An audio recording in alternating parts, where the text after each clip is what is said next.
There's not much to do when all I can is thinking about you.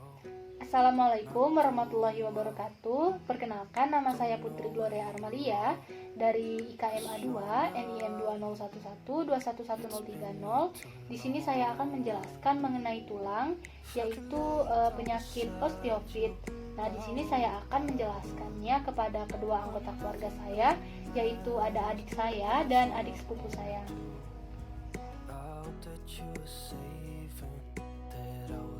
Sebelumnya, kalian berdua tahu tidak apa itu osteofit?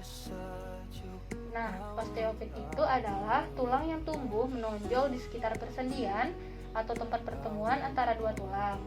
Keadaan yang sering juga disebut pengapuran ini terjadi secara perlahan dan seringkali tidak menimbulkan gejala. Osteofit ini sering terjadi pada kaki atau tumit, lutut dan bahu. Nah, di lutut dan bahu ini mempunyai beberapa gejala, yaitu pembekakan dan terkikis atau robeknya soket bahu yang melindungi sendi bahu. Kondisi ini menyebabkan terbatasnya pergerakan bahu. Nah, kalau di lutut, rasa nyeri ketika mencoba meluruskan atau menekuk kaki akibat terhalangnya pergerakan tulang dan tendon yang terhubung dengan lutut. Selanjutnya ada area leher. Nah, di area leher ini gejalanya yaitu rasa nyeri seperti tertusuk jarum dan mati rasa di area tangan akibat syarat terjepit. Selanjutnya yaitu di area punggung bawah. Nah, biasanya gejalanya terbatasnya pergerakan pinggang dan timbulnya rasa nyeri ketika menggerakkan pinggang. Orang yang sering terkena osteofit adalah nenek-nenek dan kakek-kakek yang berusia di atas 60 tahun dan remaja yang sering berolahraga dan mengalami cedera. Nah, kalian tahu tidak penyebab osteofit itu apa? Nah, yang pertama itu ada pertambahan usia. Seperti kalian lihat di gambar, orang yang kakek-kakek dan nenek-nenek lebih cenderung terkena osteofit. Selanjutnya itu cedera. Nah, yang tadi orang yang sering berolahraga biasanya rentan mengalami cedera. Selanjutnya yaitu faktor keturunan. Biasanya entah ayah atau ibu dan kakek neneknya yang sudah terkena osteofit biasanya akan menurunkan penyakit tersebut kepada anaknya. Selain itu ada kelainan pada struktur tulang. Nah, kalau orang yang sudah terkena skoliosis atau penyakit tulang lainnya biasanya lebih sering terkena osteofit. Nah, selanjutnya itu obesitas. Nah, obesitas ini bisa juga menyebabkan osteofit. Nah, selanjutnya apa sih perbedaan orang yang sehat dan penderita osteofit? Nah, kalau orang sehat tidak menderita osteofit, yaitu proses tubuhnya normal dan tidak mengalami gejala apapun. Nah, kalau penderita osteofit, pada leher akan mengalami nyeri, pada bahu akan mengalami pembekakan dan terkikis, pada tulang belakang akan menyebabkan terjepit saraf, pada pinggang terbatasnya pergerakan, pada jari muncul benjolan atau tonjolan di jari, dan pada lutut rasa nyeri ketika mencoba meluruskan atau menekuk kaki. Nah, misalnya kita ingin menghindari penyakitnya itu bagaimana sih?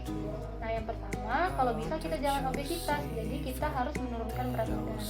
Yang kedua, berdiri dan duduk dengan posisi yang benar. Jika kita sedang kuliah online ataupun belajar, kalau bisa duduknya harus benar.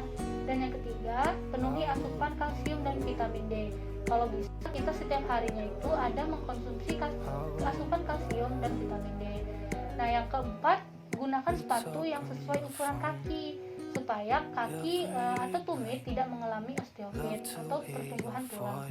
Nah, selanjutnya yang kelima, lakukanlah fisioterapi secara rutin. Nah, karena saya bersekolah di ilmu kesehatan masyarakat, jadi saya sebagai calon ahli kesehatan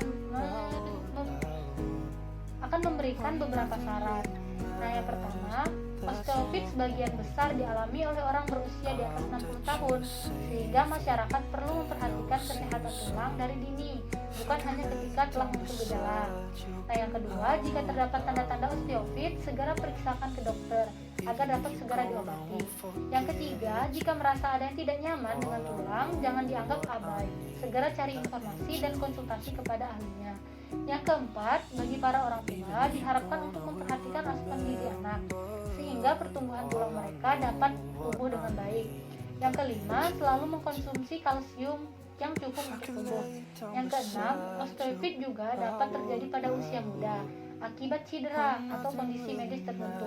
Maka dari itu, selalu berhati-hatilah jika melakukan pekerjaan yang dapat beresiko pada tulang, seperti mengangkat beban berat ataupun berolahraga. Nah, jika sudah terkena osteoartritis dan sudah mengalaminya, bagaimana sih tindak lanjut dan saran dalam penanganan osteoartritis? Nah, jika kita telah mendapati gejalanya dalam tubuh, harus segera periksakan ke dokter. Nah, dokter akan melakukan fisioterapi.